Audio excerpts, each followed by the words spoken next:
你有没有想过，那些住对门、抬头不见低头见的邻居，可能会因为一滴水、一声响，就酿成无法挽回的惨剧？2025年10月21日傍晚，广西柳州怡新园小区的饭菜箱里，突然混入了血腥气。69岁的独居老人叶某某提着一把菜刀，敲开了楼上邻居的门。短短6分钟，4条生命戛然而止。而这场灭门血案的起点，不过是家家户户都可能遇到的邻里琐事：渗水的墙面、深夜的噪音，还有那些没说开的误会。今天我们就来还原这场让全国小区都贴出警示的悲剧，看看小事如何一步步发酵成灭顶之灾。2023年的一天，柳州怡新园小区的老住户叶某某发现自家302室的墙面开始渗水，水珠顺着客厅墙角往下淌，墙纸起泡发霉，每逢下雨，他就得在墙角摆上5、6个塑料盆接水。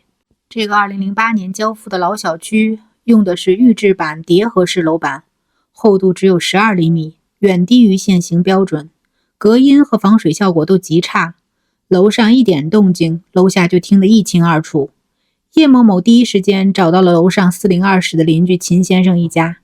秦先生家是3代同堂，60岁的母亲王阿姨，34岁的秦先生夫妇，还有个不到2岁的小孙子。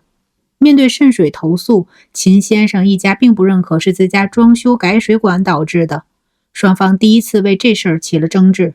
没人想到，这竟成了2年积怨的开端。渗水问题还没解决，噪音又成了新的导火索。楼上孩子的跑跳声、玩具掉落声、深夜的拖椅子声、做饭时的剁骨声，甚至空调滴水声，在对声音异常敏感的叶某某听来，都成了刻意的挑衅。从2024年起，物业的报修系统里陆续出现了叶某某的22条投诉记录，关键词全是拖椅子、掉玩具、高跟鞋、剁骨头。2025年9月，他更是连续3天在系统里留言，快被吵死了，情绪已经濒临崩溃。为了收集证据，叶某某养成了一个习惯，把窗户关得只剩一条缝，却将录音笔伸出窗外，专门记录楼上的各种声响。小区保安都私下里叫他老特工。案发前1周，他还在楼道墙壁上用粉笔写下忍无可3个字，最后1个字没写完就被人擦掉。可那份压抑到极致的愤怒却再也藏不住了。物业前后组织了5次调解，秦先生一家每次都答应改进，给孩子铺了2厘米厚的泡沫垫。秦先生业余做螺蛳粉直播，也特意调低音量。王阿姨甚至换了软底拖鞋。可在叶某某看来，这些改变微不足道，12厘米厚的楼板根本挡不住噪音，他觉得邻居只是在敷衍。而秦先生一家也渐渐觉得叶某某是在找茬，明明已经做了能做的一切，却还是被反复投诉。双方的信任度越来越低，沟通也越来越少。很少有人知道，叶某某的生活早已藏着孤独与绝望。他的老爸2013年就病逝了，女儿远嫁湖南，平均每年才回来1次。他已经独居了12年。2023年起，叶某某还出现了记忆减退的情况，忘带钥匙、错付水电费成了常事。女儿曾带他去医院神经内科挂号检查，却没将诊断信息向社区备案。更让人忽视的是，叶某某并非第一次因冲动动刀。2019年8月，他就因琐事与邻居争执，持菜刀将对方砍成嘴角、额头、后脑等多处开放式损伤，最终被行政拘留10日，并罚款500元。警方当时还收缴了他的2把菜刀。这场暴力前科像一颗被遗忘的定时炸弹，埋在了小区的平静之下。社区也曾尝试警调联动介入调解，但因为叶某某拒绝开门，民警没有强制理由，只能折返。5次调解全是口头协调，没有形成任何书面协议，也没有邀请住建、司法或心理部门介入。噪音是否超标需要的1500元专业检测费，也没人愿意承担。调解陷入了投诉、劝说、照旧、再投诉的无效循环，矛盾在沉默中越积越深。2025年10月21日，柳州下着大雨，叶某某家的墙面又开始渗水。傍晚5点多，秦先生正在厨房剁排骨，准备晚饭。王阿姨抱着小孙子在客厅看动画片，厨房里的汤还在咕嘟冒泡。这个普通家庭的温馨时刻，却成了悲剧的导火索。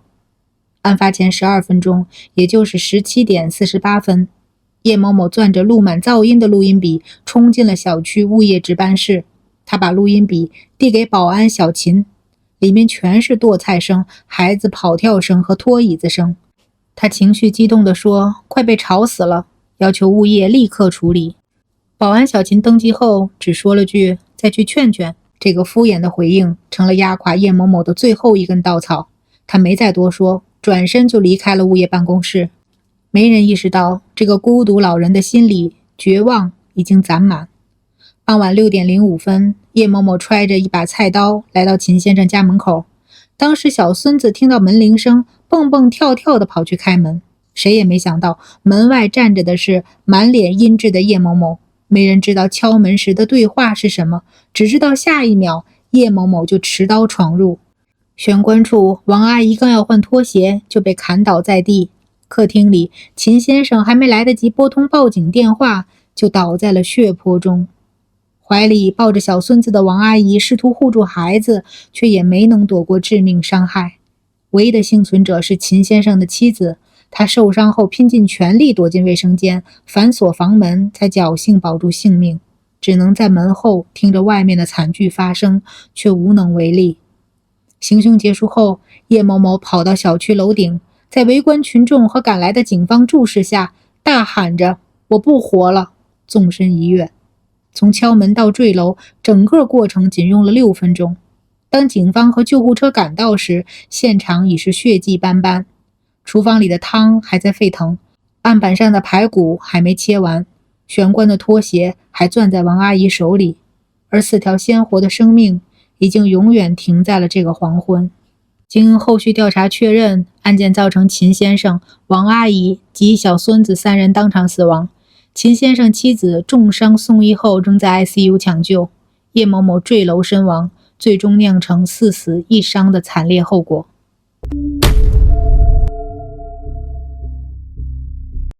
案件发生后，整个怡心园小区陷入了恐慌，居民们不敢让孩子单独出门，晚上反复检查门窗。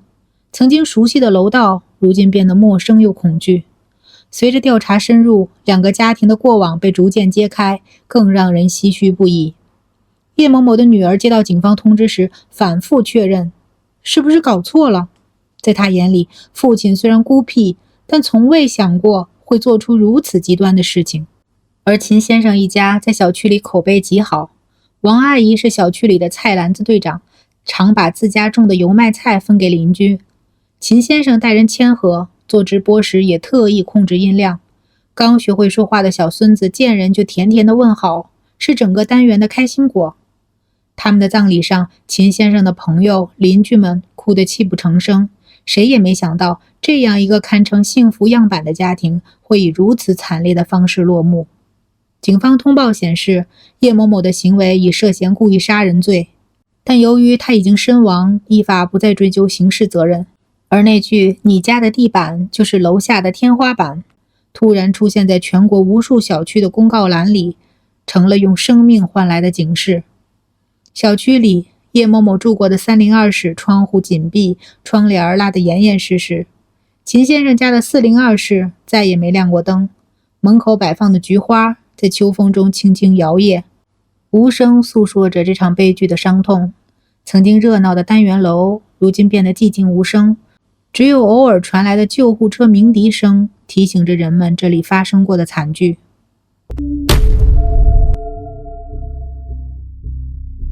柳州邻里血案的消息传开后，网上10万条留言里满是共鸣与反思。有人说，我家楼上半夜弹钢琴，我硬生生住了1周酒店。有人说，投诉噪音后，物业只说小孩天性。还有人分享自己靠送排骨化解邻里矛盾的经历。这场悲剧像一面镜子，照出了城市邻里关系的脆弱，也暴露了基层治理的诸多漏洞。首先是调解机制的走过场，物业的5次调解都只是口头协调，没有书面协议，也没有邀请专业人士介入。社区的井条联动因为叶某某拒绝开门而半途而废，没有后续跟进措施。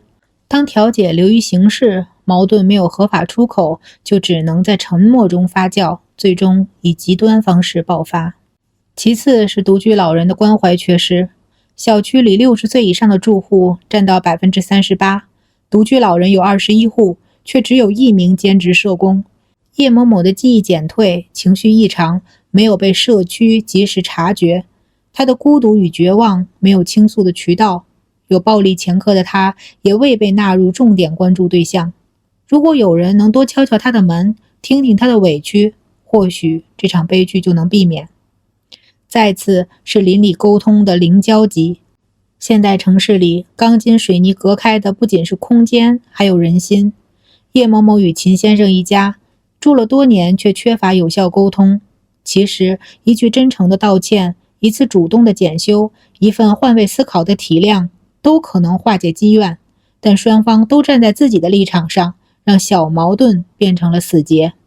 最后是老小区治理的真空地带。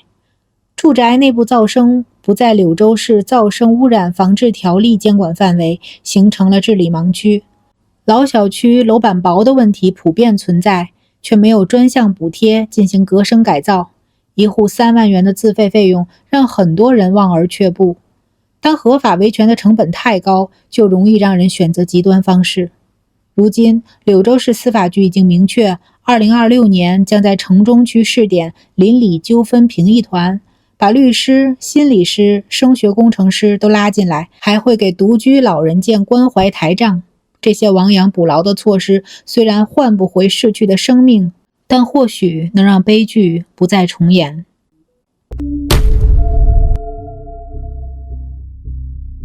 这场因渗水和噪声引发的血案，给我们每个人都上了一课。邻里之间没有绝对的对错，只有互相的体谅。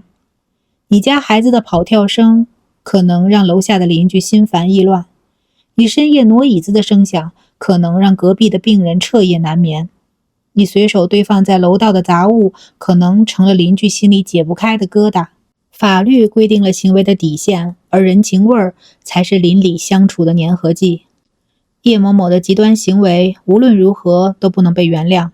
4条生命的逝去是2个家庭永远无法愈合的伤口，但我们更该反思的是，如何在矛盾萌芽时就将其化解，如何给独居老人多一点关怀，如何让社区调解不再流于形式。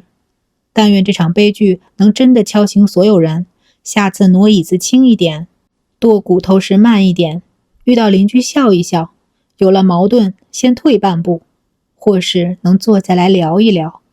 毕竟在钢筋水泥的城市里，我们最该守护的不是无边界的自由，而是彼此体谅的分寸。